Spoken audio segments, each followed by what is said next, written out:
Channel Punjabi देखो दर्शकों का प्रोग्राम फ्रंटलाइन में बहुत बहुत स्वागत। दोस्तों प्रोग्राम के इस हिस्से में असीं गलबात करनी है डॉक्टर प्रगट सिंह भुरजी हुणां नाल। कोविड के उत्ते की अपडेट आ इस वेले बहुत सारे सवाल साडे मन दे विच आ। एक तरह लग रहा है कि कोविड खत्म हो गया, 80% तो ज़्यादा लोगों को वैक्सीन की एक डोज लग चुकी है, बहुतों को दूजी डोज लग चुकी है। हुण कोविड नहीं दोबारा उस तरीके दे नाल आउणा, पर जिस तरीके दे नाल British Columbia they which case सामने आ रहे हैं वो डरा रहे हैं। 3 वेव्स कहते आ चुकियां तो माहर ये कह रहे कि चौथी वेव के असीं कंढे ते खड़े हाँ, आ गई आ जां आउण वाली आ। चौथी वेव किदां दी होऊगी, आऊगी नहीं आऊगी, दोबारा लॉकडाउन लगणगे जां सारा कुछ हुण ठीक ठाक हो चुकिया है। इहदे संबंधी आपां अज डॉक्टर प्रगट सिंह भुरजी हुणां नाल गलबात कर रही हैं। डॉक्टर साहब बहुत बहुत स्वागत है जी प्रोग्राम में। जी आए नूं, सत श्री अकाल जी। बहुत बहुत धन्यवाद डॉक्टर साहब ते सारे देखने वालों को प्यार भरी सत श्री अकाल, नमस्ते, अस्सलाम वालेकुम, वाहिगुरू जी का खालसा, वाहिगुरू जी की फतेह। डॉक्टर साहब हुण कोविड खत्म हो गया कि नहीं जी? अलबर्टा दे विच ओह कहंदे तुहानूं लोड़ ही नहीं आइसोलेट करन दी, भी जे हो गया तो लोकां 'च तुरे फिरो कोई परवाह नहीं। हाँ जी, एक पासे कह रहे जी चौथी वेव फिर आउण वाली है, गल की है असली? देखो कोविड कैनेडा ਦੇ ਵਿੱਚ ਬਹੁਤ ਹੱਦ ਤੱਕ ਕਾਬੂ 'ਚ ਆ ਚੁੱਕਿਆ ਸੀ ਔਰ ਅਸੀਂ ਬਹੁਤ ਛੇਤੀ ਵੈਕਸੀਨੇਸ਼ਨ ਕੀਤੀ। ਸਾਡੇ ਕੰਟਰੀ 'ਚ ਕਰੀਬਨ 81 ਜਾਂ 82% ਕਹਿ ਲਓ ਜਿਨ੍ਹਾਂ ਨੂੰ ਇੱਕ ਡੋਜ਼ ਲੱਗਾ ਤੇ BC 'ਚ 70% ਦੇ ਲਾਗੇ ਚਾਗੇ ਸੈਕੰਡ ਡੋਜ਼ ਤੇ ਵੀ ਆંકੜੇ ਆ ਰਹੇ ਆ। ਅੱਜ ਤੱਕ ਹੋ ਜਾਣਾ 70%। ਅੱਛੀ ਗੱਲ ਹੈਗੀ ਹੈ, ਲੇਕਿਨ ਜਿਹੜਾ ਹੁਣ ਰੂਪਾਂਤਰ ਹੈਗਾ ਜਿਹਨੂੰ ਆਪਾਂ ਡੈਲਟਾ ਵੇਰੀਐਂਟ ਕਹਿੰਦੇ ਆ, ਇਹਦੇ ਕੇਸਿਸ ਬਹੁਤ ਸਾਹਮਣੇ ਆ ਰਹੇ ਆ। ਲੌਂਗ ਵੀਕਐਂਡ BC 'ਚ 742 ਕੇਸਿਸ ਆਏ ਸੀ। ਅਗਰ ਆਪਾਂ ਉਹਨੂੰ 4 ਦਿਨ 'ਚ ਵੰਡੀਏ ਤੇ 185 ਕੇਸ ਹੁੰਦੇ, ਲੇਕਿਨ ਇੱਕ ਦਿਨ ਦੇ ਵਿੱਚ 342 ਕੇਸਿਸ ਕੱਲ ਰਿਪੋਰਟ ਕੀਤੇ ਗਏ। ਔਰ ਡਾਕਟਰ ਸਾਰਾ ਓਟੋ ਜਿਹੜੇ UBC ਦੇ ਮਾਡਲਿੰਗ ਕਰਦੇ, ਹਰ ਇੱਕ ਚੀਜ਼ ਦੀ ਕੰਪਿਊਟਰਾਈਜ਼ ਮਾਡਲਿੰਗ ਹੁੰਦੀ ਆ, ਉਹ ਦੇਖਦੇ ਆ ਵੀ ਹਰ 7 ਦਿਨ ਬਾਅਦ ਜਿਹੜਾ ਡੈਲਟਾ ਵੇਰੀਐਂਟ ਇਹਦੇ ਨੰਬਰ ਡਬਲ ਹੁੰਦੇ ਜਾ ਰਹੇ। ਸੋ ਮਤਲਬ 2 ਤੋਂ 4, ਉਹਦੇ ਬਾਅਦ 4 ਤੋਂ 8, 8 ਤੋਂ 16, 16 ਤੋਂ ਗਾਂ ਐਕਸਪੋਨੈਂਸ਼ੀਅਲ ਗਰੋਥ। ਸੋ ਉਹਨਾਂ ਦਾ ਪ੍ਰੈਡਿਕਸ਼ਨ ਹੈਗਾ ਅਗਰ ਡੈਲਟਾ ਵੇਵ ਇੱਦਾਂ ਹੀ ਚੱਲਦਾ ਰਿਹਾ ਤੇ ਚੌਥੀ ਵੇਵ ਆਉਣ ਦੀ ਸੰਭਾਵਨਾ ਹੈਗੀ ਹੈ। ਕਰੀਬਨ ਪਤਝੜ ਦੇ ਲਾਗੇ ਚਾਗੇ ਇਹ ਸੰਭਾਵਨਾ ਬਣਦੀ ਜਾ ਰਹੀ ਹੈ। ਡਾਕਟਰ ਐਂਥਨੀ ਫੌਸੀ ਅਮਰੀਕਾ ਦੇ ਜਿਹੜੇ ਲੀਡ ਸਾਇੰਟਿਸਟ ਹੈਗੇ ਇਸ ਮਾਮਲੇ 'ਚ, ਉਹ ਵੀ ਕਹਿੰਦੇ ਆ ਵੀ ਜਦੋਂ ਸਰਦ ਰੁੱਤ ਸ਼ੁਰੂ ਹੋਈ ਉੱਥੇ ਅਜੇ ਵੀ ਡੈਲਟਾ ਵੇਰੀਐਂਟ ਉੱਥੇ ਬਹੁਤ ਹਾਵੀ ਹੈਗਾ, ਉਹ ਜ਼ਿਆਦਾ ਤੰਗ ਕਰੂਗਾ। ਹੁਣ ਅਸੀਂ ਜਿਹੜਾ ਸਾਡੇ ਕੋਲ ਆંકੜੇ ਇੱਥੇ ਦਰਸਾ ਰਹੇ ਆ ਵੀ ਮੰਨਦੇ ਆ ਵੀ ਹਸਪੀਟਲ 'ਚ ਐਡਮਿਸ਼ਨਸ ਘੱਟ ਆ, ICU 'ਚ ਐਡਮਿਸ਼ਨ ਘੱਟ ਆ, ਲੇਕਿਨ ਥੋੜੀ ਵੱਧ ਰਹੀ ਆ ਪਿਛਲੇ ਹਫਤੇ ਤੋਂ। ਔਰ ਕਰੀਬਨ 85% ਉਹ ਵਿਅਕਤੀ ਹਸਪੀਟਲ ਜਾ ਰਹੇ ਜਿਨ੍ਹਾਂ ਨੇ ਟੀਕੇ ਨਹੀਂ ਲਾਏ ਸੀ। ਕਈਆਂ ਦਾ ਜੀ ਨਹੀਂ ਕਰਦਾ ਲਾਉਣ ਨੂੰ, ਕਈਆਂ ਨੇ ਮਿਸ ਕਰ ਲਏ ਵੀ ਉਹ ਬਿਜ਼ੀ ਬਹੁਤ ਸੀ, ਤੇ ਕਰੀਬਨ 6% ਲੋਕ ਹੈ ਜਿਨ੍ਹਾਂ ਨੂੰ ਟੀਕੇ ਲੱਗੇ ਸੀ ਉਹਨਾਂ ਨੂੰ ਵੀ ਹਸਪਤਾਲ ਜਾਣਾ ਪਿਆ, ਲੇਕਿਨ ਉਹਨਾਂ ਦੀ ਉਮਰ ਵਧੇਰੀ ਸੀ ਜਾਂ ਕੋਈ ਨਾ ਕੋਈ ਹੈਲਥ ਪ੍ਰੋਬਲਮ ਸੀ। ਜਿਹੜਾ ਆਮ ਵਿਅਕਤੀ ਹੈਗਾ, ਹੈਲਦੀ ਬੰਦਾ ਜਾਂ ਜਨਾਨੀ ਹੈ ਜਿਹਨੇ 2 ਟੀਕੇ ਲਾਇਆ, ਅਗਰ ਉਹਨੂੰ ਡੈਲਟਾ ਵੇਰੀਐਂਟ ਹੁੰਦਾ ਤਾਂ ਉਹਦੀ ਸੰਭਾਵਨਾ, ਦੇਖੋ ਜਿਹੜੇ ਅਸੀਂ 2 ਡੋਜ਼ ਲਾਏ ਭਾਵੇਂ ਜਿਹੜੇ ਮਰਜ਼ੀ ਲਾਏ ਹੈ ਨਾ, ਫਾਈਜ਼ਰ, ਮੋਡਰਨਾ ਜਾਂ ਮਿਕਸ ਐਂਡ ਮੈਚ, ਉਹ ਕਰੀਬਨ ਸਾਨੂੰ 85 ਤੋਂ 88% ਪ੍ਰੋਟੈਕਸ਼ਨ ਫਿਰ ਵੀ ਦਿੰਦਾ ਡੈਲਟਾ ਵੇਰੀਐਂਟ ਤੋਂ। ਤੇ ਅਗਰ ਬਾਈ ਚਾਂਸ ਸਾਡੇ ਵਿੱਚ ਇਨਫੈਕਸ਼ਨ ਹੁੰਦਾ ਤਾਂ ਉਹ ਮਾਈਲਡ ਹੋਊਗਾ, ਬਹੁਤ ਜਿੱਦਾਂ ਮਾਮੂਲੀ ਫਲੂ ਵਾਂਗਰ ਹੋਊਗਾ। ਉਹ ਲੱਛਣ ਬਹੁਤ ਸੂਖਮ ਹੋਣਗੇ ਔਰ ਹਸਪਤਾਲ ਜਾਣ ਦੀ ਨੌਬਤ ਨਹੀਂ ਆਏਗੀ ਔਰ ਮੌਤ ਦਾ ਦਰ ਲਗਭਗ 0 ਦੇ ਲਾਗੇ ਚਾਗੇ ਰਹੂਗਾ ਇੱਕ ਸਧਾਰਨ ਹੈਲਦੀ ਵਿਅਕਤੀ ਜਿਹਨੇ 2 ਟੀਕੇ ਲਾਇਆ। ਲੇਕਿਨ ਜਿਨ੍ਹਾਂ ਦਾ ਇਮਿਊਨ ਸਿਸਟਮ ਕਮਜ਼ੋਰ ਆ, ਜਿਨ੍ਹਾਂ ਦਾ ਏਜ ਬਹੁਤ ਵਧੇਰੀ ਆ, ਉਹਨਾਂ ਨੂੰ ਸ਼ਾਇਦ ਜ਼ਿਆਦਾ ਤੰਗ ਕਰ ਸਕਦਾ। ਹੁਣ ਜਿਹੜਾ ਡੈਲਟਾ ਵੇਰੀਐਂਟ ਆ ਇਹ ਹਿੰਦੁਸਤਾਨ ਤੋਂ ਸ਼ੁਰੂ ਹੋਇਆ ਸੀ ਦਸੰਬਰ 2020 ਤੇ, ਕਰੀਬਨ 7 ਮਹੀਨੇ ਹੋ ਗਏ ਔਰ ਲਗਭਗ ਪੂਰੇ ਵਰਲਡ 'ਚ ਫੈਲਿਆ। ਜਿਸ ਸਪਾਈਕ ਪ੍ਰੋਟੀਨ ਨੇ ਜਿਹੜਾ ਕੰਡੇ ਵਾਲੀ ਇਹਦੀ ਕਰੋਨਾ, ਉਹਨੇ ਜਾ ਕੇ ਲੌਕ ਕਰਨਾ ਸਾਡੇ ਸੈੱਲ 'ਚ, ਆਪਣਾ ਜੈਨੇਟਿਕ ਮਟੀਰੀਅਲ ਭੇਜਣਾ ਅੰਦਰ ਸਾਡੇ ਸੈੱਲ ਦੇ ਮਲਟੀਪਲਾਈ ਕਰਨ ਵਾਸਤੇ, ਉਹਦੇ 'ਚ ਥੋੜ੍ਹੀ ਚੇਂਜਿਸ ਕਰ ਲਈਆਂ। ਇੱਕ ਕਿਸਮ ਦਾ ਬਹਿਰੂਪੀਆ ਹੋ ਗਿਆ, ਜਿੱਦਾਂ ਕੈਮੋਫਲਾਜ ਹੁੰਦਾ, ਜਿੱਦਾਂ ਮਿਲਟਰੀ ਵਾਲੇ ਨਹੀਂ ਆਪਣਾ ਮੂੰਹ ਰੰਗਿਆ ਹੁੰਦਾ, ਕੱਪੜੇ ਇਹੋ ਜਿਹੇ ਪਾਏ ਹੁੰਦੇ ਵੀ ਬਨਸਪਤੀ ਜਾਂ ਪੱਤਿਆਂ ਦੇ ਨਾਲ ਹੋਏ, ਸੋ ਪਤਾ ਨਹੀਂ ਲੱਗਦਾ ਕਈ ਵਾਰ ਹੈ ਨਾ, ਜਿੱਦਾਂ ਹੁੰਦੀ ਕੈਮੇਲੀਅਨ ਜਿਹੜੀ ਹੁੰਦੀ ਲਿਜ਼ਰਡ ਵਾਂਗਰ ਹੁੰਦੀ, ਉਹ ਵੀ ਬਦਲ ਰਹਿੰਦੀ ਹੈ ਜਿਹੋ ਜਿਹੇ ਦਰਖਤ ਹੋ ਜਾਣਾ। ਸੋ ਇਹ ਬਹਿਰੂਪੀਆ ਹੈਗਾ। ਮੈਨੂੰ 2 ਟੀਕੇ ਲੱਗੇ, ਐਂਟੀਬੋਡੀ ਮੇਰੇ 'ਚ ਵਾਵਾ, ਲੇਕਿਨ ਮੇਰਾ ਇਮਿਊਨ ਸਿਸਟਮ ਇਹਨੂੰ ਆਈਡੈਂਟੀਫਾਈ ਨਹੀਂ ਕਰ ਪਾਉਂਦਾ ਕਿਉਂਕਿ ਆਪਣਾ ਰੂਪ ਇਹੋ ਜਿਹਾ ਬਦਲਿਆ ਹੁੰਦਾ ਇਹਨੇ ਵੀ ਦੇਖਦਾ ਵੀ ਨਹੀਂ ਇੰਟਰੂਡਰ ਨਹੀਂ ਆ। ਔਰ ਜਦ ਤੱਕ ਸਿਗਨਲ ਮੇਰੇ ਇਮਿਊਨ ਸਿਸਟਮ ਨੂੰ ਮਿਲਦੇ ਆ, ਕੁਛ ਨਾ ਕੁਛ ਸੈੱਲ 'ਚ ਜਾ ਚੁੱਕਿਆ ਹੁੰਦਾ, ਫਿਰ ਦਬਾਸਤ ਮੇਰਾ ਇਮਿਊਨ ਸਿਸਟਮ ਇਹਨੂੰ ਕੱਢਣ ਦੀ ਕੋਸ਼ਿਸ਼ ਕਰਦਾ। ਲੇਕਿਨ ਅਗਰ ਮੇਰਾ ਇਮਿਊਨ ਸਿਸਟਮ ਥੋੜ੍ਹਾ ਕਮਜ਼ੋਰ ਆ ਤਾਂ ਹਾਵੀ ਹੋ ਸਕਦਾ। ਸੋ ਇਸ ਮੱਦੇ ਨਜ਼ਰ ਰੱਖਦਿਆਂ ਹੋਇਆ ਸਾਨੂੰ ਅਜੇ ਵੀ ਪਰਹੇਜ਼ ਕਰਨਾ ਚਾਹੀਦਾ। ਅਸੀਂ ਆਪਣੇ ਫੈਮਿਲੀ ਬਬਲ 'ਚ ਰਹੀਏ, ਆਪਣੇ ਫਰੈਂਡ ਸਰਕਲ 'ਚ ਰਹੀਏ। डॉक्टर साहब ये गल फिर नहीं समझ आती थी ਅਲਬਰਟਾ ਦੇ ਵਿੱਚ ਉਹਨਾਂ ਨੇ ਕਹਿ ਦਿੱਤਾ ਵੀ ਇੰਨੀ ਤਰੀਕ ਤੋਂ ਬਾਅਦ ਜੇ ਤੁਹਾਨੂੰ ਕੋਵਿਡ ਹੋ ਵੀ ਗਿਆ ਤੁਸੀਂ ਕੋਈ ਆਈਸੋਲੇਸ਼ਨ ਮੈਂਡੇਟਰੀ ਨਹੀਂ ਹੈ, ਰਿਕਮੈਂਡਡ ਹੈਗੀ ਹੈ। ਇੱਕ ਪਾਸੇ ਕਹਿੰਦੇ ਜੇ ਇਹ ਵੇਵ ਤੋਂ ਵੀ ਇੰਨਾ ਹੀ ਡਰਨਾ ਆ, ਚੌਥੀ ਵੇਵ ਤੋਂ, ਤਾਂ ਫਿਰ 80% ਤੋਂ ਜ਼ਿਆਦਾ ਦੇ ਵੈਕਸੀਨ ਲੱਗਣ ਦਾ ਕੀ ਫਾਇਦਾ ਹੋਇਆ? ਜਾਂ ਇਹਦਾ ਫਿਰ ਅਮਰੀਕਾ ਦੇ ਵਿੱਚ ਵੀ 70% ਨੂੰ ਇੱਕ ਡੋਜ਼ ਲੱਗ ਚੁੱਕੀ ਹੈ ਜੀ ਵੀ ਜੇ ਇਹਦੇ ਨਾਲ ਫਿਰ ਹਸਪੀਟਲ ਉਨੇ ਹੀ ਜਾਣੇ ਆ, ਉਨਾ ਹੀ ਸਾਰਾ ਕੁਝ ਹੋਣਾ, ਤਾਂ ਇਹ ਮਤਲਬ ਗੱਲ ਸਮਝ ਨਹੀਂ ਆਈ। ਦੇਖੋ ਜਿਹੜਾ ਵਾਇਰਸ ਹੈ ਨਾ ਆਪਣੇ ਜਿੰਦੇ ਰਹਿਣ ਵਾਸਤੇ ਇਹੋ ਜਿਹਾ ਰੂਪ ਬਦਲਦਾ ਰਹਿੰਦਾ। ਜਿਹੜਾ ਡੈਲਟਾ ਵੇਰੀਐਂਟ ਇੱਥੇ ਹੁਣ ਹਾਵੀ ਹੋ ਗਿਆ ਨਾਰਥ ਅਮਰੀਕਾ 'ਚ, ਸਾਊਥ ਅਮਰੀਕਾ 'ਚ ਜਾਵੇ ਉੱਥੇ ਲੈਂਬਡਾ ਵੇਰੀਐਂਟ ਜਿਹੜਾ ਪੇਰੂ ਤੋਂ ਚੱਲਿਆ, ਉਹ ਲਗਭਗ 65% ਤੋਂ 70% ਕੇਸ ਲੈਂਬਡਾ ਦੇ ਹੈਗੇ। ਕੁਛ ਇੱਥੇ ਆਏ ਜਿਹੜੇ ਟਰੈਵਲ ਕਰਕੇ ਆਏ ਸੀ, ਬਟ ਇੱਥੇ ਜ਼ਿਆਦਾ ਨਹੀਂ ਫੈਲਿਆ। ਹੁਣ ਪੰਗਾ ਇਹ ਹੈਗਾ ਡੈਲਟਾ ਵੇਰੀਐਂਟ ਦਾ, ਲੈਟਸ ਸੇ ਵੀ ਜਿਹੜਾ ਪੁਰਾਣਾ ਵਾਇਰਸ ਹੈਗਾ, ਇਹ ਜਿਹੜੀਆਂ ਵੈਕਸੀਨ ਬਣੀਆਂ ਉਹ ਸਾਰੀਆਂ ਪੁਰਾਣੇ ਵਾਇਰਸ ਤੇ ਰਿਸਰਚ ਦੇ ਉੱਤੇ ਬਣੀਆਂ ਸੀ, ਉਦੋਂ ਇਹ ਰੂਪਾਂਤਰ ਅਵੇਲੇਬਲ ਨਹੀਂ ਸੀ। ਉਹ ਵਾਇਰਸ ਜਿਹੜਾ ਹੈਗਾ ਮੈਨੂੰ ਅਗਰ ਹੋ ਗਿਆ ਔਰ ਮੇਰੇ ਲਾਗੇ ਚ ਅੱਗੇ ਕੁਛ ਬੰਦੇ ਬੈਠੇ ਆ ਤੇ 1 ਜਾਂ 2 ਨੂੰ ਮੈਂ ਇਨਫੈਕਸ਼ਨ ਪਾਸ ਕਰ ਸਕਦਾ ਸੀ, ਲੇਕਿਨ ਜਿਹੜਾ ਡੈਲਟਾ ਮੈਂ 4 ਜਾਂ 5 ਨੂੰ ਪਾਸ ਕਰ ਸਕਦਾ। ਉਹ ਫੈਲਾਓ ਜ਼ਿਆਦਾ ਹੁੰਦਾ, ਔਰ ਜਦੋਂ ਫੈਲਾਓ ਜ਼ਿਆਦਾ ਹੋਏਗਾ ਤੇ ਨੰਬਰ ਜ਼ਿਆਦਾ ਵਧਣਗੇ। ਇਸ ਲਈ ਤੁਸੀਂ BC 'ਚ ਦੇਖੋ ਜਿਹੜੇ ਨੰਬਰ ਵੱਧਦੇ ਜਾ ਰਹੇ ਲਗਾਤਾਰ, ਉਹਦੇ ਨਾਲ ਥੋੜ੍ਹੀ ਹਸਪੀਟਲ ਐਡਮਿਸ਼ਨਸ ਵੱਧ ਰਹੀਆਂ, ਥੋੜ੍ਹਾ ICU ਐਡਮਿਸ਼ਨਸ ਵੀ ਵੱਧ ਰਹੀਆਂ। ਹੁਣ ਗੱਲ ਇਹ ਹੈਗੀ ਹੈ ਵੀ ਇਹ ਪੂਰੀ ਤਰ੍ਹਾਂ ਕੋਵਿਡ ਤਾਂ ਜਾਣਾ ਨਹੀਂ ਆ, 100% ਅਸੀਂ ਇਹ ਤੋਂ ਮੁਕਤੀ ਨਹੀਂ ਪਾਵਾਂਗੇ। ਜਿੱਦਾਂ ਪੋਲੀਓ ਲਗਭਗ ਕੈਨੇਡਾ ਅਮਰੀਕਾ ਤੋਂ ਚਲਾ ਗਿਆ, ਹਿੰਦੁਸਤਾਨ ਤੋਂ ਵੀ ਚਲਾ ਗਿਆ। ਜਿਹੜੀ ਵੱਡੀ ਮਾਤਾ ਜਿਹਨੂੰ ਆਪਾਂ ਕਹਿੰਦੇ ਸੀ ਸਮਾਲ ਪੌਕਸ, ਉਹ ਚਲੀ ਗਈ। ਹਰ ਬਹੁਤ ਵੱਡੇ ਰੋਗ ਅਸੀਂ ਕੱਢ ਦਿੱਤੇ ਵੈਕਸੀਨੇਸ਼ਨ ਤੋਂ। ਬਟ ਇਹ ਜਿਹੜਾ ਹੈਗਾ ਵਾਇਰਸ ਆਪਣਾ ਰੂਪਾਂਤਰ ਬਦਲਦਾ ਰਹਿੰਦਾ, ਔਰ ਇਸ ਲਈ ਬੂਸਟਰ ਡੋਜ਼ ਦੀ ਵੀ ਫਿਰ ਗੱਲ ਸਾਹਮਣੇ ਆ ਕੇ ਖੜੀ ਹੋ ਜਾਂਦੀ ਹੈ। ਇਹ ਮਤਲਬ ਹੁਣ ਨਵੀਂ ਵੈਕਸੀਨ ਬਣਾਉਣੀ ਪਊਗੀ ਜਿਹੜੀ ਡੈਲਟਾ ਵੇਰੀਐਂਟ ਤੇ ਕੰਮ ਕਰੂਗੀ, ਵੈਕਸੀਨ ਫਿਰ ਬਣੂਗੀ?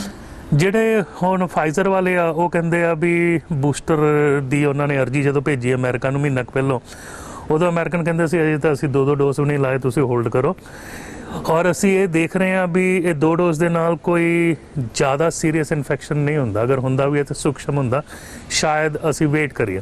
ਫਿਰ ਉਹ ਕੈਨੇਡਾ ਆ ਗਏ ਆਪਣਾ ਸਾਰਾ ਬੋਰੀਏ ਬਿਸਤਰਾ ਲੈ ਕੇ ਫਾਈਜ਼ਰ ਵਾਲੇ ਵੀ ਤੁਸੀਂ 3rd ਡੋਜ਼ ਵਾਸਤੇ ਸਾਨੂੰ ਮਾਨਤਾ ਦਿਓ, ਤੇ ਹੈਲਥ ਕੈਨੇਡਾ ਨੇ ਮਾਨਤਾ ਨਹੀਂ ਦਿੱਤੀ ਕਿਉਂਕਿ ਸਾਡੀ ਆਪ ਦੀ ਜਿਹੜੀ ਨੈਸ਼ਨਲ ਐਡਵਾਈਜ਼ਰੀ ਕਮੇਟੀ ਔਨ ਇਮੂਨਾਈਜੇਸ਼ਨ ਹੈ ਨਾਸੀ, ਉਹ ਵੱਖ-ਵੱਖ ਸ਼ਹਿਰਾਂ 'ਚ ਰਿਸਰਚ ਕਰਦੀ ਹੈ। ਵੈਂਕੂਵਰ ਹੁੰਦਾ, ਕੈਲਗਰੀ ਹੁੰਦਾ, ਵਿਨੀਪੈਗ ਹੁੰਦਾ, ਟੋਰਾਂਟੋ ਹੁੰਦਾ ਤੇ ਮੌਂਟਰੀਅਲ, ਤੇ ਹੋਰ ਛੋਟੇ ਸੈਂਟਰ ਵੀ ਆ। ਉਹ 'ਚ ਅਜੇ ਤੱਕ ਤੇ ਸਾਨੂੰ ਇਹ ਲੱਗਦਾ ਵੀ ਐਂਟੀਬਾਡੀ ਲੈਵਲ ਬਰਕਰਾਰ ਰਹਿ ਰਿਹਾ, ਲੇਕਿਨ ਫਾਈਜ਼ਰ ਕਹਿੰਦਾ 6 ਮਹੀਨੇ ਤੋਂ ਸਾਲ ਬਾਅਦ ਐਂਟੀਬਾਡੀ ਲੈਵਲ ਘਟਣਾ ਸ਼ੁਰੂ ਹੋ ਜਾਊਗਾ। ਹੁਣ ਪੰਗਾ ਇਹ ਪੈ ਗਿਆ ਵੀ ਜਰਮਨੀ, UK ਦੇ ਕਈ ਹੋਰ ਜਿਹੜੇ ਕੰਟਰੀਜ਼ ਹੈ, ਇਜ਼ਰਾਈਲ ਆ, ਉਹਨਾਂ ਨੇ ਬੂਸਟਰ ਵੀ ਲਾਉਣਾ ਸ਼ੁਰੂ ਕੀਤਾ। ਹੁਣ ਜਿਹੜਾ ਇਹ ਬੂਸਟਰ ਹੈਗਾ ਜਾਂ 3rd ਟੀਕਾ ਕਹਿ ਲਈਏ ਟੀਕਾਕਰਨ 'ਚ, ਫਾਈਜ਼ਰ ਇਹ ਕਹਿੰਦੀ ਆ ਵੀ ਇਹ 10 ਗੁਣਾ ਜ਼ਿਆਦਾ ਐਂਟੀਬਾਡੀ ਬਣਾਊਗਾ ਔਰ ਤੁਹਾਡੀ ਪ੍ਰੋਟੈਕਸ਼ਨ ਵਧੀਆ ਰਹੂਗੀ, ਇਨਕਲੂਡਿੰਗ ਡੈਲਟਾ ਵੇਰੀਐਂਟ। ਵੱਖ-ਵੱਖ ਏਰੀਆ 'ਚ ਵੱਖ-ਵੱਖ, ਹੁਣ ਮੈਂ ਤੁਹਾਨੂੰ ਦੱਸਿਆ ਸਾਊਥ ਅਮਰੀਕਾ 'ਚ ਜਿਹੜਾ ਲੈਂਬਡਾ ਹੈਗਾ, ਸਾਊਥ ਅਮਰੀਕਾ 'ਚ, ਸਾਊਥ ਅਫਰੀਕਾ 'ਚ ਜਿਹੜਾ ਉਹਨਾਂ ਦਾ ਆਪਦਾ ਵੇਰੀਐਂਟ ਹੈਗਾ, ਉਹਨਾਂ ਦੇ ਅਗੇਂਸਟ ਵੀ ਇਹ ਬੂਸਟਰ ਬਣਾਏ ਜਾ ਸਕਦੇ ਆ। ਸੋ ਰੀਜਨਲ ਬੇਸਿਸ ਦੇ ਉੱਤੇ ਵੀ ਬਣਨ ਦੀ ਸੰਭਾਵਨਾ ਹੈਗੀ ਆ। ਮੈਨੂੰ ਕਿਤੇ ਨਾ ਕਿਤੇ ਲੱਗਦਾ ਅਗਰ ਚੌਥੀ ਵੇਵ ਮਤਲਬ ਸਪੀਡ ਫੜ ਲੈਂਦੀ ਔਰ ਕੇਸਿਸ ਫੇਰ ਵੱਧਦੇ ਆ, ਹਸਪੀਟਲ ਐਡਮਿਸ਼ਨਸ ਵੱਧਦੀਆਂ, ਮੋਸਟਲੀ ਇਹ ਹੋਣਗੀ ਓਲਡ ਪੀਪਲ 'ਚ ਜਾਂ ਜਿਨ੍ਹਾਂ ਨੇ ਟੀਕੇ ਨਹੀਂ ਲਾਏ ਜਾਂ ਜਿਨ੍ਹਾਂ ਦਾ ਇਮਿਊਨ ਸਿਸਟਮ ਕਮਜ਼ੋਰ ਆ। ਸੋ ਉਹਨਾਂ ਨੇ ਜਿਨ੍ਹਾਂ ਦਾ ਇਮਿਊਨ ਸਿਸਟਮ ਕਮਜ਼ੋਰ ਹੈ ਜਾਂ ਬਜ਼ੁਰਗ, ਕੁਝ ਸਿਲੈਕਟ ਕੇਸਿਸ ਹੋਣਗੇ ਜਿਨ੍ਹਾਂ ਨੂੰ ਤੀਜਾ ਡੋਜ਼ ਵੀ ਲੋੜ ਹੋਊਗਾ ਪ੍ਰੋਟੈਕਸ਼ਨ ਵਾਸਤੇ। ਲੇਕਿਨ ਅਜੇ ਅਸੀਂ ਇਹਦੇ ਉੱਤੇ ਜ਼ਿਆਦਾ ਕਹਿ ਨਹੀਂ ਸਕਦੇ ਜਦ ਤੱਕ ਸਾਨੂੰ ਹੈਲਥ ਕੈਨੇਡਾ ਤੇ ਨੈਸ਼ਨਲ ਐਡਵਾਈਜ਼ਰ ਕਮੇਟੀ ਔਨ ਇਮੂਨਾਈਜੇਸ਼ਨ ਨਹੀਂ ਦਿੰਦੀ। ਬਟ ਆਲਰੇਡੀ ਯੂਰਪ ਦੇ ਵਿੱਚ 3rd ਡੋਜ਼ ਲੱਗਣਾ ਸ਼ੁਰੂ ਹੋ ਗਿਆ ਔਰ ਇਜ਼ਰਾਈਲ 'ਚ ਵੀ, ਕਿਉਂਕਿ ਇਜ਼ਰਾਈਲ ਪਹਿਲਾ ਮੁਲਕ ਸੀ ਜਿਨ੍ਹਾਂ ਨੇ 2 ਡੋਜ਼ ਫਾਈਜ਼ਰ ਦੇ ਲਾ ਕੇ ਪੂਰੀ ਕੰਟਰੀ ਨੂੰ ਕੋਵਿਡ ਮੁਕਤ ਕੀਤਾ ਸੀ ਇੱਕ ਕਿਸਮ ਦਾ। ਹੁਣ ਉਹਨਾਂ ਦੇ ਕੇਸਿਸ ਫੇਰ ਆ ਰਹੇ ਆ, ਫਿਰ ਹਸਪੀਟਲ ਵੱਧ ਰਹੀਆਂ ਔਰ ਡੈਲਟਾ ਵੇਰੀਐਂਟ ਹੀ ਆ ਜਿਹੜਾ ਉੱਥੇ ਤੰਗ ਕਰ ਰਿਹਾ। ਤੇ ਡਾਕਟਰ ਸਾਹਿਬ ਜਿਹੜੀ ਵੈਕਸੀਨ ਲੱਗ ਰਹੀ ਹੈ, ਇਹ ਜਿਹੜੀ ਪਹਿਲੀ ਡੋਜ਼ ਲੱਗੀ ਸੀ ਉਹੀ ਦੁਬਾਰਾ ਲਾ ਰਹੇ ਆ ਜਾਂ ਤੀਜੀ ਵਾਰੀ ਵੀ ਉਹੀ ਦਵਾਈ 3 ਵਾਰੀ ਲਾਉਣੀ ਪੈ ਰਹੀ ਹੈ ਜਾਂ ਦਵਾਈ ਚੇਂਜ ਹੋ ਜਾਂਦੀ ਬਾਅਦ ਦੇ ਵਿੱਚ ਉਹਨੂੰ ਵੱਖਰੀ ਕਰਦੇ ਆ ਜੀ? ਜਾਂ ਪਹਿਲੇ ਜਿਹੜੇ ਪ੍ਰਾਇਮਰੀ 2 ਡੋਜ਼ ਹੈਗੇ ਆ ਉਹ ਤੁਸੀਂ ਫਾਈਜ਼ਰ ਮੋਡਰਨਾ ਲਾ ਲਓ ਜਾਂ ਫਾਈਜ਼ਰ ਲਾ ਲਓ ਜਾਂ ਮੋਡਰਨਾ ਲਾ ਲਓ, ਜਾਂ ਕਈਆਂ ਨੇ ਐਸਟਰਾਜ਼ੈਨੇਕਾ ਤੋਂ ਬਾਅਦ ਫਾਈਜ਼ਰ ਜਾਂ ਮੋਡਰਨਾ ਲਾਇਆ, ਉਹ ਠੀਕ ਆ।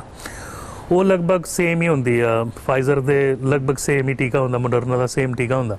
ਜਿਹੜਾ ਬੂਸਟਰ ਆ ਇਹਦੇ ਵਿੱਚ ਇਹਨਾਂ ਨੇ ਥੋੜ੍ਹੀ ਜਿਹੀ ਜੈਨੇਟਿਕ ਚੇਂਜਸ ਕੀਤੀਆਂ, ਵਾਇਰਸ ਦੇ ਰੂਪਾਂਤਰ ਨੂੰ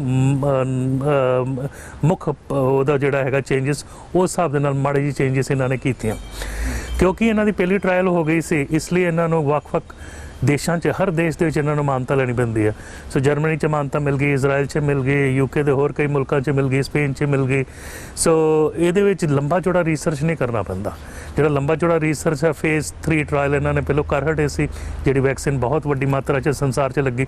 ਹੁਣ ਜਸਕਰਨ ਜੀ, ਜੇਕਰ ਕੋਵਿਡ ਜਿਹੜਾ ਹੈਗਾ ਨਾ, ਪ੍ਰੋਬਲਮ ਇਹਦੀ ਇਹ ਆ, ਉਹ WHO ਵੀ ਕਹਿ ਰਿਹਾ ਵੀ ਤੁਸੀਂ ਬੂਸਟਰ ਦੀ ਗੱਲ ਅੱਜ ਨਾ ਕਰੋ, ਕਿਉਂਕਿ ਬਹੁਤ ਸਾਰੇ ਮੁਲਕ ਹੈ ਜਿੱਥੇ ਅਜੇ ਤਾਂ ਟੀਕਾਕਰਨ ਸ਼ੁਰੂ ਵੀ ਨਹੀਂ ਹੋਇਆ।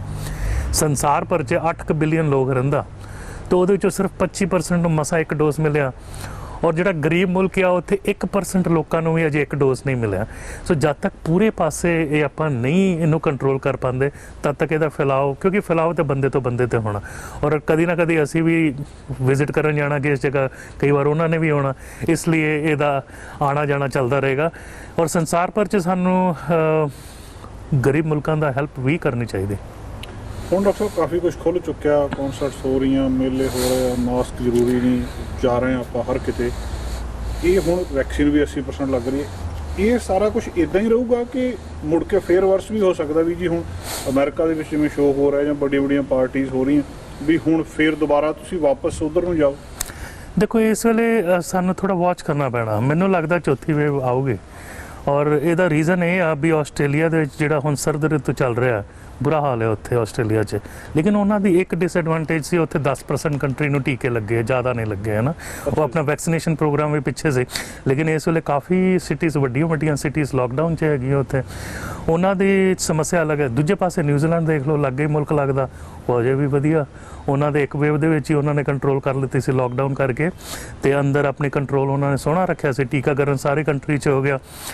ਸੋ ਸਾਡੇ ਇੱਥੇ ਅਗਰ ਵੇਵ ਆਉਂਦੀ ਹੈ ਤਾਂ ਛੋਟੀ ਆਏਗੀ। ਔਰ ਜਿੱਦਾਂ ਫਿਰ ਮੈਂ ਤੁਹਾਨੂੰ 100 ਸਾਲ ਪਹਿਲਾਂ ਲੈ ਕੇ ਜਾਂਦਾ, ਤੇ ਸੇਮ ਹੀ ਜਿਹੜਾ ਸਪੈਨਿਸ਼ ਫਲੂ 4 ਵੇਵਸ ਆਈਆਂ ਸੀ, ਉਹਦੇ ਬਾਅਦ ਮੁਕਤੀ ਹੋਈ ਸੀ 2.5 ਸਾਲ ਬਾਅਦ। ਅਸੀਂ ਹੁਣ 19 ਜਾਂ 20ਵੇਂ ਮਹੀਨੇ 'ਚ ਚੱਲ ਰਹੇ ਆ, ਅਜੇ ਰਹਿੰਦਾ 6 ਮਹੀਨੇ ਦਾ ਦੌਰ ਰਹਿੰਦਾ। ਅਗਲੇ ਸਪਰਿੰਗ ਤੱਕ ਬਹੁਤ ਹੱਦ ਤੱਕ ਕੋਵਿਡ ਸੰਸਾਰ ਭਰ ਦੇ ਵਿੱਚ ਵੀ ਕੰਟਰੋਲ 'ਚ ਆ ਚੁੱਕਿਆ ਹੋਏਗਾ। ਲੇਕਿਨ ਇਹ ਸਾਡੀ ਜਿਹੜੀ ਸਰਦ ਰੁੱਤ ਆ ਰਹੀ ਆ, ਇਹਦੇ ਵਿੱਚ ਕੇਸਿਸ ਜ਼ਰੂਰ, ਸਰਦ ਰੁੱਤ 'ਚ ਕੀ ਪ੍ਰੋਬਲਮ ਪੈਂਦੀ, ਅਸੀਂ ਘਰਾਂ ਦੇ ਵਿੱਚ ਹੀ ਬਹਿਣਾ ਪੈਂਦਾ, ਬਾਹਰ ਠੰਡ ਹੁੰਦੀ, ਔਰ ਫੈਲਾਓ ਇੱਕ ਤੋਂ ਦੂਜੇ 'ਚ ਜ਼ਿਆਦਾ ਹੁੰਦਾ। ਜਦੋਂ ਆਪਾਂ ਬਾਹਰ ਹੁੰਦੇ ਆ, ਉਹਦਾ ਵਾਇਰਸ ਵੀ ਹਵਾ 'ਚ ਖਲੋਂਦਾ ਤੇ ਹੈ ਨਹੀਂ, ਅਗਰ ਹੋਇਆ ਵੀ ਤੇ ਡਿਸਪਰਸ ਹੋ ਜਾਂਦਾ। ਸੋ ਆਊਟਡੋਰ, ਇਸ ਲਈ ਤੁਸੀਂ ਦੇਖੋ ਜਦੋਂ ਇਨਡੋਰ ਰੈਸਟੋਰੈਂਟ ਬੰਦ ਸੀ, ਆਊਟਡੋਰ ਪੈਟੀਓ 'ਚ ਫਿਰ ਵੀ ਅਲਾਉ ਸੀ। ਆਊਟਡੋਰ ਜਿਹੜਾ ਹੈਗਾ, ਇਹਦਾ ਫੈਲਾਓ ਬਹੁਤ ਘੱਟ ਹੁੰਦਾ। ਸੋ ਮੇਰੀ ਅਜੇ ਵੀ ਬੇਨਤੀ, ਅਗਰ ਆਪਾਂ ਇਨਡੋਰ ਬਹੁਤ ਵੱਡੀ ਸੰਘਣੀ ਗੈਦਰਿੰਗ 'ਚ ਜਾਂਦੇ ਆ ਤੇ ਮਾਸਕ ਪਾ ਲਈਏ, ਕੁਛ ਨਹੀਂ ਹੁੰਦਾ। ਮਾਸਕ ਤਾਂ ਸਾਰੇ ਕੋਲ ਪਏ ਹੀ ਆ, ਔਰ ਅਸੀਂ ਉਹ ਮਾਸਕ ਖਰੀਦੇ ਹੋਏ ਆ। ਸੋ ਅਸੀਂ ਫਿਰ ਪਾ ਲਈਏ ਥੋੜ੍ਹਾ ਚਿਰ ਵਾਸਤੇ। ਆਪਣੀ ਜਿਹੜੀ ਸਿਹਤ ਹੈ ਨਾ, ਉਹਦਾ ਜਿੰਮਾ ਆਪਦੇ ਹੱਥ 'ਚ ਹੁੰਦਾ, ਤਾਂ ਕਿ ਅਸੀਂ ਵੀ ਇਨਫੈਕਟ ਨਾ ਹੋਈਏ। ਔਰ ਅਗਰ ਸਾਨੂੰ ਮਾਈਲਡ ਮੂੰਹ ਹੋ ਵੀ ਗਿਆ 2 ਟੀਕੇ ਤੋਂ ਬਾਅਦ, ਸਾਨੂੰ ਕਈ ਵਾਰ ਉਹਦੇ ਲੱਛਣ ਨਹੀਂ ਪਤਾ ਹੋਣਾ, ਅਸੀਂ ਕਿਸੇ ਨੂੰ ਸਪਰੈਡ ਨਾ ਕਰੀਏ। ਸੋ ਇਸ ਲਈ ਮੈਂ ਕਹੂੰਗਾ ਥੋੜ੍ਹੇ ਚਿਰ ਵਾਸਤੇ ਆਪਾਂ ਇਹ ਸਾਵਧਾਨੀ ਵਰਤੀਏ, ਹੈਂਡ ਵਾਸ਼ਿੰਗ ਕਰੀਏ, ਫਿਜ਼ੀਕਲ ਡਿਸਟੈਂਸ ਰੱਖਣ ਦੀ ਕੋਸ਼ਿਸ਼ ਕਰੀਏ, ਔਰ ਆਪਣੇ ਜਿਹੜਾ ਫੈਮਿਲੀ ਬਬਲ ਹੈ, ਫਰੈਂਡ ਸਰਕਲ, ਉਹ ਜ਼ਿਆਦਾ ਉਹ 'ਚ ਵਿਚਰੀਏ। ਇਸ ਵੇਲੇ ਮੈਂ ਇਹ ਵੀ ਕਹੂੰਗਾ ਵੀ ਆਪਾਂ BC ਦੇ ਵਿੱਚ ਜ਼ਿਆਦਾ ਟਰੈਵਲਿੰਗ ਕਰੀਏ, ਆਪਾਂ ਬਾਹਰ ਨਾ ਜਾਈਏ। ਔਰ ਥੋੜ੍ਹਾ ਇਹ ਸਾਲ ਜਿਹੜਾ ਹੈਗਾ, ਕਿਉਂਕਿ ਬ੍ਰਿਟਿਸ਼ ਕੋਲੰਬੀਆ ਇੰਨਾ ਸੋਹਣਾ, ਬਿਊਟੀਫੁਲ ਬ੍ਰਿਟਿਸ਼ ਕੋਲੰਬੀਆ, ਜਿਹੜਾ ਸਮਰ ਹੈਗਾ, ਮਹੀਨਾ ਕੁ ਰਹਿ ਗਿਆ ਸਾਡਾ, ਆਪਾਂ ਇੱਥੇ ਹੀ ਆਨੰਦ ਕਰੀਏ। ਡਾਕਟਰ ਸਾਹਿਬ, ਇੰਟੀਰੀਅਰ 'ਚ ਕੇਸ ਬਹੁਤ ਵੱਧ ਰਹੇ ਆ, ਜਿਹੜੇ ਪਹਿਲਾਂ ਤਾਂ ਸੀਗਾ ਵੀ ਜਿਹੜੇ ਸਾਡੇ ਮੇਨ ਰੂਰਲ ਹੈਲਥ ਦੇ ਵਿੱਚ ਜਾਂ ਇੱਥੇ ਜ਼ਿਆਦਾ ਸੀਗੇ, ਹੁਣ ਇੰਟੀਰੀਅਰ ਦੇ ਵਿੱਚ ਕੇਸ ਵੱਧ ਰਹੇ, ਇਹਦਾ ਕੀ ਕਾਰਨ ਹੈ? ਇਹਦੇ 2 ਪ੍ਰਮੁੱਖ ਕਾਰਨ। ਪਹਿਲਾਂ ਤੇ ਵੈਕਸੀਨੇਸ਼ਨ ਪ੍ਰੋਗਰਾਮ ਉੱਥੇ ਜ਼ਿਆਦਾ ਅਪੜਿਆ ਨੇ, ਔਰ ਵੈਕਸੀਨੇਸ਼ਨ ਸੈਂਟਰ ਬਹੁਤ ਘੱਟ ਸਨ, ਲੋਕਾਂ ਦੇ ਆਪਦੇ ਬਿਜੀ ਸਕੈਜੂਅਲ ਸਨ, ਕਈ ਉਸ ਜਗ੍ਹਾ 'ਚ ਅਪੜ ਨਹੀਂ ਸਕੇ। ਸੋ ਇੱਕ ਤਾਂ ਟੀਕਾਕਰਨ ਦੀ ਰੇਟ ਉਹਨਾਂ ਦੀ ਘੱਟ ਹੈਗੀ ਆ। ਦੂਜੀ, ਜਦੋਂ ਇਹ ਸਾਰਾ ਕੁਝ ਖੁੱਲ੍ਹਿਆ ਤਾਂ ਇੰਟੀਰੀਅਰ ਜਿੱਦਾਂ ਵਰਨਨ, ਕਲੋਨਾ, ਕੈਮਲੂਸ ਤਾਂ ਹੋਰ ਜਿਹੜੇ ਇਲਾਕੇ ਹੈਗੇ ਆ, ਬਹੁਤ ਲੋਕੀ ਟਰੈਵਲਿੰਗ ਵਾਸਤੇ ਆਉਂਦੇ। ਸੋ ਇਹ ਵੀ ਇੱਕ ਰੀਜ਼ਨ ਹੋ ਸਕਦਾ ਵੀ ਤੁਸੀਂ ਦੇਖੋ, ਅੱਧਾ ਤੇ ਅਲਬਰਟਾ ਉੱਥੇ ਬੈਠਾ ਹੁੰਦਾ, ਜਰਮਨੀ ਤੋਂ ਯੂਰਪ 'ਚ ਬਹੁਤ ਲੋਕੀ ਹੁੰਦੇ, ਉਹਨਾਂ ਨੇ ਸਾਲ ਪਹਿਲਾਂ ਆਪਣੇ ਕੈਬਿਨਸ ਬੁੱਕ ਕੀਤੇ ਹੁੰਦੇ, ਹੈ ਨਾ। ਸੋ ਇਹ ਸਾਰੀਆਂ ਚੀਜ਼ਾਂ ਮੇਰੇ ਖਿਆਲ ਨਾਲ ਥੋੜ੍ਹਾ ਬਹੁਤ ਟਰੈਵਲਿੰਗ ਦੇ ਨਾਲ ਵੀ ਵਧੀਆਂ। ਔਰ ਆਈਲੈਂਡ ਦੇ ਉੱਤੇ ਵੀ ਕੇਸਿਸ ਵਧੇ ਟਰੈਵਲਿੰਗ ਦੇ ਨਾਲ, ਕਿਉਂਕਿ ਜਿਹੜਾ ਵੈਂਕੂਵਰ ਆਈਲੈਂਡ ਹੈ, ਉਹ ਵੀ ਬਹੁਤ ਵੱਡਾ ਟਰੈਵਲਿੰਗ ਡੈਸਟੀਨੇਸ਼ਨ ਹੈ। ਇਸ ਵੇਲੇ ਫਰੇਜ਼ਰ ਹੈਲਥ ਔਰ ਵੈਂਕੂਵਰ ਕੋਸਟਲ ਹੈਲਥ 'ਚ ਕੇਸਿਸ ਇੰਨੇ ਜ਼ਿਆਦਾ ਨਹੀਂ ਹੈਗੇ ਜਿੰਨੇ ਇੰਟੀਰੀਅਰ 'ਚ ਹੈਗੇ। ਸੋ ਇਸ ਲਈ ਉੱਥੇ ਵੀ ਫੋਕਸ ਹੈਗਾ ਵੀ ਜ਼ਿਆਦਾ ਪੌਪਿਨ ਕਲੀਨਿਕਸ ਉਹਨਾਂ ਦੇ ਲਾਗੇ ਖੋਲ੍ਹੀਆਂ ਜਾਣ, ਤਾਂ ਕਿ ਉਹਨਾਂ ਨੂੰ, ਇੱਕ ਤਾਂ ਕਈ ਵਾਰ ਕਈਆਂ ਨੂੰ ਰਜਿਸਟ੍ਰੇਸ਼ਨ ਦੀ ਪ੍ਰੋਬਲਮ ਪੈਂਦੀ ਹੈ, ਸੋ ਉਹ ਨਾ ਹੋਏ, ਵਾਕ ਇਨ ਹੋਵੇ, ਟੀਕਾ ਲੱਗਾ, ਘਰ ਜਾਣਾ ਉਸੇ ਵੇਲੇ। ਡਾਕਟਰ ਸਾਹਿਬ, ਵੈਕਸੀਨ ਬਾਰੇ ਅਜੇ ਵੀ ਬੜੀ ਕਨਫਿਊਜ਼ਨ ਹੈ ਲੋਕਾਂ ਦੇ ਵਿੱਚ, ਤੇ ਲੋਕ ਇਹ ਕਹਿੰਦੇ ਆ ਵੀ ਸਰਕਾਰਾਂ ਤੇ ਸਾਇੰਟਿਸਟਾਂ ਵਿੱਚ ਵੀ ਉਨੀ ਹੈ ਜਿੰਨੀ ਸਾਡੇ 'ਚ। ਸਰਕਾਰ ਨੇ ਪਹਿਲਾਂ ਇੱਥੇ ਕਿਹਾ ਵੀ ਤੁਸੀਂ ਵੈਕਸੀਨ ਲਵਾ ਲਓ, ਲੋਕਾਂ ਨੇ ਐਸਟਰਾਜ਼ੈਨੇਕਾ ਲਵਾ ਲਈ, ਫਿਰ ਉਹਨਾਂ ਨੇ ਕਿਹਾ ਦੂਜੀ ਤੁਸੀਂ ਕੋਈ ਵੀ ਲਵਾ ਲਓ, ਲੋਕਾਂ ਨੇ ਫਾਈਜ਼ਰ, ਮੋਡਰਨਾ ਲਵਾ ਲਈ। ਅਲਬਰਟਾ ਦੇ ਵਿੱਚ ਬਹੁਤ ਸਾਰੇ ਲੋਕਾਂ ਨੇ ਕਰੂਜ਼ ਤੇ ਜਾਣਾ ਸੀ, ਉਹ ਯੂਰਪ ਦਾ ਸਾਰੇ ਦੇਸ਼ਾਂ ਨੂੰ ਚੈੱਕ ਕਰ ਰਿਹਾ। ਉਹ ਕਹਿੰਦੇ ਕੁਛ ਜਿਹੜੀਆਂ ਕੰਟਰੀਜ਼ ਨੇ ਉਹ ਐਸਟਰਾਜ਼ੈਨੇਕਾ ਦੀ ਜਿਹੜੀ ਕੋਵੀਸ਼ੀਲਡ ਜਾਂ ਉਹਨੂੰ ਮਾਨਤਾ ਹੀ ਨਹੀਂ ਦਿੰਦੇ ਵੀ ਬਹੁਤ ਸਾਰੇ ਕੈਨੇਡਾ ਕੁਛ ਹੋਰ ਵੈਕਸੀਨ ਨੂੰ ਮਾਨਤਾ ਦਿੰਦਾ, ਚਾਈਨਾ ਕੁਛ ਹੋਰ, ਰਸ਼ੀਆ ਕੁਛ ਹੋਰ। ਵੀ ਇਹ ਗੱਲਬਾਤ ਹੀ ਨਹੀਂ ਕਲੀਅਰ ਹੋ ਰਹੀ ਅਜੇ ਤੱਕ ਵੀ, ਔਰ ਨਿੱਤ ਇਨਫੋਰਮੇਸ਼ਨ ਬਦਲ ਰਹੀ ਹੈ, ਰੋਜ਼ ਹੀ ਨਵੀਂ ਅਪਡੇਟ ਹੁੰਦੀ ਹੈ ਕਿ ਅੱਜ ਜੀ ਇਸ ਦੇਸ਼ ਨੇ ਇਹਨੂੰ ਮਾਨਤਾ ਦਿੱਤੀ, ਅੱਜ ਆਹ ਦੇਸ਼ ਕਹਿੰਦਾ ਅਸੀਂ ਇਹਨੂੰ ਮਾਨਤਾ ਨਹੀਂ ਦਿੰਦੇ। ਇਹ ਮਾਮਲਾ ਸਾਇੰਟਿਸਟਾਂ ਤੇ ਸਰਕਾਰਾਂ ਨੂੰ ਵੀ ਕਲੀਅਰ ਨਹੀਂ। ਗੱਲ ਕੀ ਹੈ ਜੀ? ਜਿਹੜੀ ਨਾ ਸਾਡੀ ਨੈਸ਼ਨਲ ਐਡਵਾਈਜ਼ਰ ਕਮੇਟੀ ਔਨ ਇਮਨਾਈਜੇਸ਼ਨ ਇਹਦੀ ਆਪਦੀ ਰਿਸਰਚ ਆਈ ਸੀ, ਹਾਲਾਂਕਿ ਕਾਫੀ ਰਿਸਰਚ ਬਾਹਰੋਂ ਆਈ ਸੀ ਵੀ ਐਸਟਰਾਜ਼ੈਨੇਕਾ ਤੋਂ ਬਾਅਦ ਸੈਕਿੰਡ ਡੋਜ਼ ਲਾਉਂਦੇ ਆ ਤੇ ਇੰਨੀ ਐਂਟੀਬਾਡੀ ਨਹੀਂ ਬਣਦੀ, ਲੇਕਿਨ ਸਾਡੀ ਰਿਸਰਚ ਸ਼ੋ ਕਰਦੀ ਹੈ ਮਿਡ-90s 'ਚ ਬਣਦੀ ਆ ਇੱਥੇ ਕੈਨੇਡਾ ਦੀ ਸਰਜ਼ਮੀਨ। ਔਰ ਫਾਈਜ਼ਰ ਔਰ ਮੋਡਰਨਾ ਦੀ ਤੇ ਰਿਸਰਚ ਦੁੱਧ ਦਾ ਦੁੱਧ, ਦੁੱਧ ਦਾ ਪਾਣੀ ਦਾ ਪਾਣੀ, ਉਹ ਤੇ ਮਿਡ-90s 'ਚ ਬਣਦੀ ਆ। ਸੋ ਜਿਹੜੇ ਦੂਜੇ ਹੈਗੇ ਆ ਜਿੱਦਾਂ ਚਾਈਨਾ ਦਾ, ਰਸ਼ੀਆ ਦਾ, ਉਹਦੀ ਐਂਟੀਬਾਡੀ ਲੈਵਲ 68 to 70% ਬਣਦੇ ਆ। ਔਰ ਕਾਫੀ ਮਿਡਲ ਈਸਟ 'ਚ, ਕਾਫੀ ਹਿੰਦੁਸਤਾਨ 'ਚ ਵੀ ਉਹ ਵੈਕਸੀਨੇਸ਼ਨ ਲੱਗੀ ਆ, ਔਰ ਚਾਈਨਾ ਨੇ ਆਪਣੀ ਵੈਕਸੀਨੇਸ਼ਨ ਆਪਣੀ ਕੰਟਰੀ ਚਲਾਈ ਆ। ਸੋ ਵੱਖ-ਵੱਖ ਕੰਟਰੀਆਂ ਜਿਹੜੀਆਂ ਹੈਗੀਆਂ ਉਹ ਵੱਖ-ਵੱਖ ਰੂਲਸ ਰੈਗੂਲੇਸ਼ਨ ਕ੍ਰੀਏਟ ਕਰਦੀਆਂ। ਤੇ ਅਜੇ ਮੈਂ ਇਹੀ ਕਹੂੰਗਾ, ਇਸ ਲਈ ਮੈਂ ਬਾਰ-ਬਾਰ ਕਹਿੰਦਾ ਵੀ ਆਪਾਂ ਲੰਬੇ ਚੌੜੇ ਕਰੂਜ਼ 'ਚ ਨਾ ਜਾਈਏ, ਹੈ ਨਾ। ਕਰੂਜ਼ 'ਚ ਤੁਸੀਂ ਹੁਣ ਉਹ ਜਹਾਜ਼ 'ਚ ਚਲੇ ਗਏ 7 ਦਿਨ ਦਾ, 10 ਦਿਨ ਦਾ, 15 ਦਿਨ ਦਾ, ਉਹ ਤਾਂ ਫਿਰ ਤੁਸੀਂ ਐਸਕੇਪ ਨਹੀਂ ਕਰ ਸਕਦੇ, ਤੁਸੀਂ ਪਾਣੀ ਦੇ ਵਿੱਚ ਫਸੇ ਹੋਏ ਹੋ, ਹੈ ਨਾ। ਸੋ ਅਗਰ ਕਿਸੇ ਨੂੰ ਹੈਗਾ ਕੋਵਿਡ ਤੇ ਤੁਹਾਨੂੰ ਫਿਰ ਹੋਣ ਦੀ ਸੰਭਾਵਨਾ ਵੱਧ ਜਾਂਦੀ, ਕਿਉਂਕਿ ਉਹ 2000 ਤੇ ਪੈਸੇਂਜਰ ਹੁੰਦਾ ਤੇ 500-600 ਸੇਵਾਦਾਰ ਹੁੰਦੇ ਨਾਲ।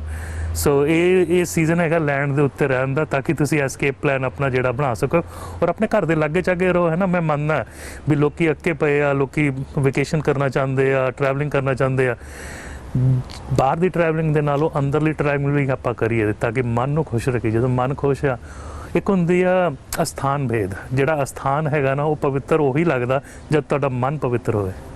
ਡਾਕਟਰ ਸਾਹਿਬ, ਜਿਹੜੇ ਇਹ ਫੈਸਲੇ ਆ ਕਿ ਅੱਜ ਲੋਕਡਾਊਨ ਲੱਗਣਾ ਜਾਂ ਨਹੀਂ ਲੱਗਣਾ, ਇੱਥੇ ਹੁਣ ਕੁਆਰੰਟੀਨ ਕਰਨ ਦੇਣਾ ਜਾਂ ਨਹੀਂ ਦੇਣਾ, ਇਹਦੇ ਵਿੱਚ ਜਿਹੜੇ ਸਾਡੇ ਸਾਇੰਟਿਸਟ ਆ, ਡਾਕਟਰ ਆ, ਉਹਨਾਂ ਦਾ ਰੋਲ ਜ਼ਿਆਦਾ ਹੁੰਦਾ ਜਾਂ ਜਿਹੜੇ ਲੀਡਰ ਆ ਰਾਜਨੀਤਿਕ ਉਹਨਾਂ ਦਾ ਰੋਲ ਜ਼ਿਆਦਾ ਹੁੰਦਾ? ਜਿਵੇਂ ਅਲਬਰਟਾ ਦੇ ਵਿੱਚ ਜਿਹੜਾ ਉਹਨਾਂ ਨੇ ਡਿਸੀਜਨ ਲਿਆ, ਡਾਕਟਰ ਕਹਿੰਦੇ ਐਂਟੀ ਸਾਇੰਸ ਆ, ਇਹ ਠੀਕ ਨਹੀਂ ਹੈ ਵੀ ਤੁਸੀਂ ਕੁਆਰੰਟੀਨ ਹੀ ਨਾ ਕਰੋ। ਅੱਜ ਸ਼ਾਇਦ ਸਾਡੇ ਜਿਹੜੇ ਹੈਲਥ ਮਿਨਿਸਟਰ ਨੇ, ਫੈਡਰਲ ਹੈਲਥ ਮਿਨਿਸਟਰ, ਉਹਨੇ ਲੈਟਰ ਵੀ ਲਿਖੀ ਆ ਵੀ ਇਹਦਾ ਦੱਸੋ ਇਹ ਤੁਸੀਂ ਕਿਹੜੇ ਆਧਾਰ ਦੇ ਉੱਤੇ ਇਹਨੂੰ ਕਰ ਰਹੇ ਆ। ਇਹ ਫੈਸਲਾ ਕਿਹਨੇ ਕਰਨਾ ਹੁੰਦਾ ਵੀ ਹੁਣ ਖੋਲ੍ਹ ਦਿਓ, ਹੁਣ ਬੰਦ ਕਰ ਦਿਓ? ਇਹ ਕੈਨੇਡਾ ਇਹੋ ਜਿਹਾ ਮੁਲਕ ਹੈਗਾ ਵੀ ਪ੍ਰੋਵਿੰਸ ਨੂੰ ਪੂਰੀ ਹੱਕ ਹੈਗਾ ਆਪਣਾ ਡਿਸੀਜਨ ਕਰੋ। ਜਿਹੜਾ ਹੈਲਥ ਕੇਅਰ ਦੇ ਨਾ ਫੈਡਰਲ ਫੰਡਿੰਗ ਇੱਕ ਮੋਟਾ ਪੈਕੇਜ ਮਿਲਦਾ, ਉਹਦੇ ਬਾਅਦ ਤੁਸੀਂ ਆਪਣੇ ਪ੍ਰੋਵਿੰਸ 'ਚ ਕਿੱਦਾਂ ਹੈਲਥ ਕੇਅਰ ਰਨ ਕਰਨਾ ਤੁਹਾਡੀ ਜ਼ਿੰਮੇਵਾਰੀ ਹੈ ਨਾ। ਕੁਛ ਇੱਕ ਫੈਡਰਲ ਜੂਰਿਸਡਿਕਸ਼ਨ ਹੁੰਦੀਆਂ।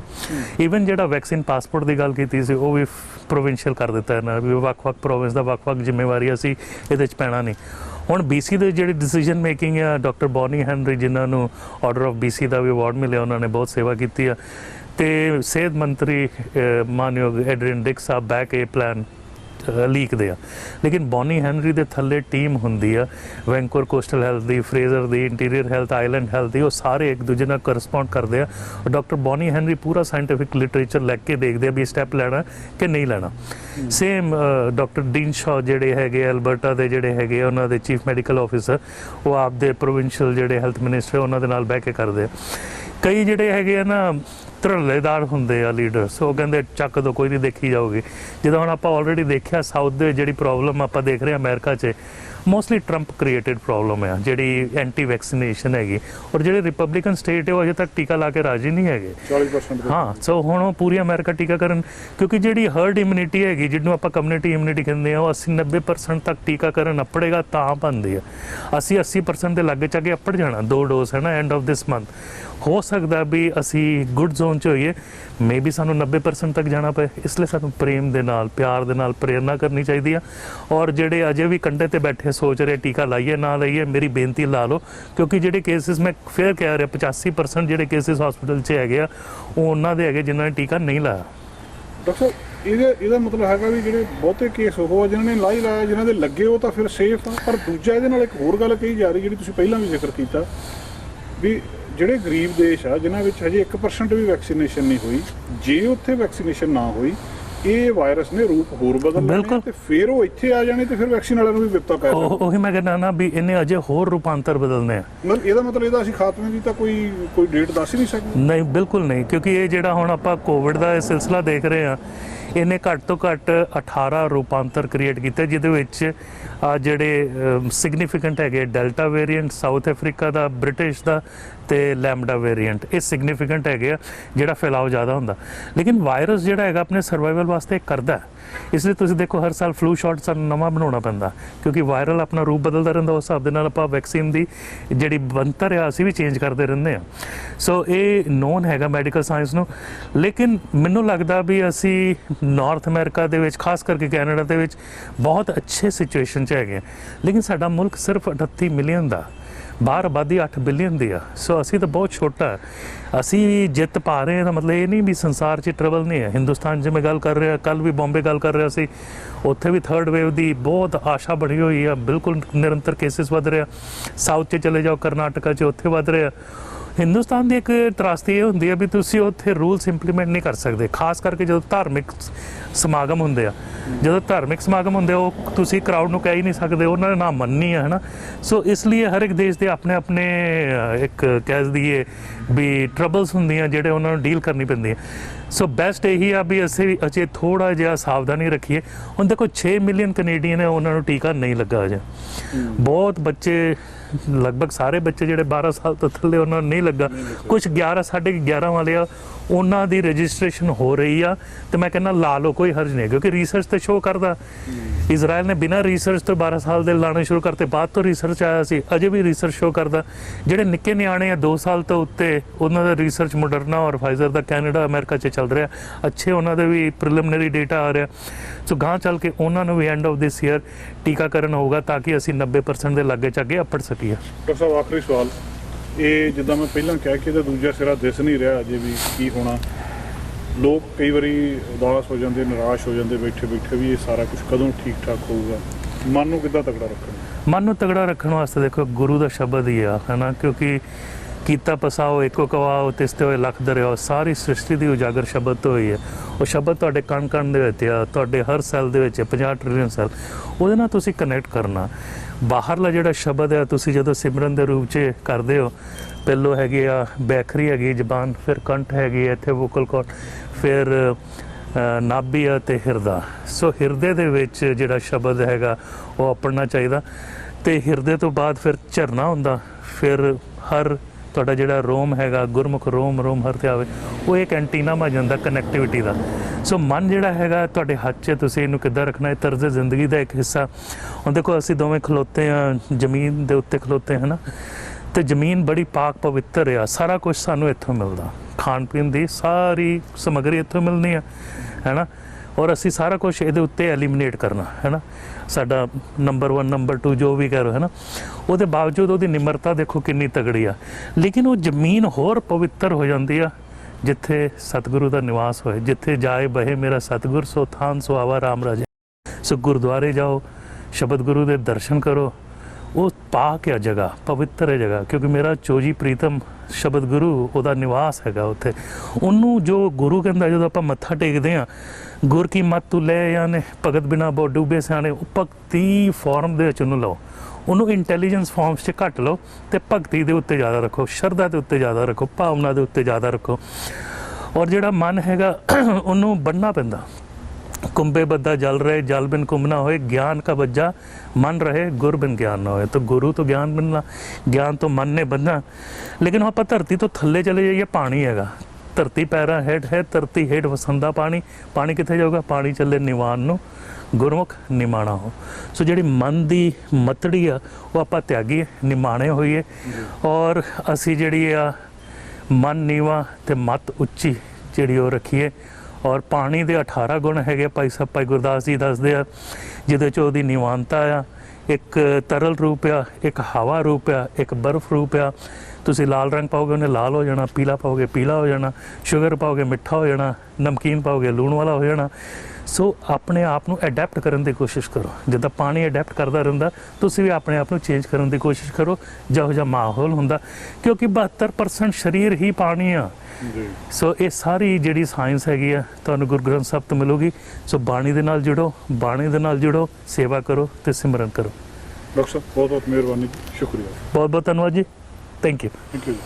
दोस्तों ਅਸੀਂ डॉक्टर प्रगट सिंह भुर्जी ਨਾਲ ਗੱਲਬਾਤ ਕੀਤੀ, और गल बड़ी स्पष्ट है कि 4th वेव आनी है ਜਿੰਨਾ ਚਿਰ ਪੂਰੀ ਦੁਨੀਆ ਦੇ ਵਿੱਚ ਵੈਕਸੀਨ ਨਹੀਂ ਲੱਗਦੀ ਜਾਂ ਇਮਿਊਨਿਟੀ ਨਹੀਂ ਬਣਦੀ, ਉਹਨਾਂ ਚਿਰ ਇਹਦੇ ਹੋਰ ਰੂਪ ਵੀ ਵਾਇਰਸ ਦੇ ਬਦਲਦੇ ਰਹਿਣੇ ਆ। ਸਾਨੂੰ ਇਹਦੇ ਲਈ ਤਿਆਰ ਰਹਿਣਾ ਚਾਹੀਦਾ, ਪਰ ਜਿਨ੍ਹਾਂ ਨੇ ਵੈਕਸੀਨ ਲਵਾ ਲਈ ਹੈ ਉਹਨਾਂ ਦੇ ਵਿੱਚ ਬਹੁਤ ਜ਼ਿਆਦਾ ਇਸ ਕੋਵਿਡ ਤੋਂ ਬਚਾਅ। ਇਹਦਾ ਪ੍ਰੋਗਰਾਮ ਇੱਥੇ ਸਮਾਪਤ ਕਰਦੇ ਹਾਂ, ਕੱਲ੍ਹ ਫਿਰ ਮੁਲਾਕਾਤ ਹੋਵੇਗੀ। ਸਾਡਾ ਹਰ ਇੱਕ ਪ੍ਰੋਗਰਾਮ ਦੇਖਣ ਤੇ ਸਾਡੇ ਨਾਲ ਜੁੜਨ ਲਈ ਸਬਸਕ੍ਰਾਈਬ ਕਰੋ ਚੈਨਲ ਪੰਜਾਬੀ ਤੇ ਨੋਟੀਫਿਕੇਸ਼ਨ ਲਈ ਬੈਲ ਆਈਕਨ ਵਾਲੇ ਬਟਨ ਤੇ ਕਲਿੱਕ ਕਰੋ।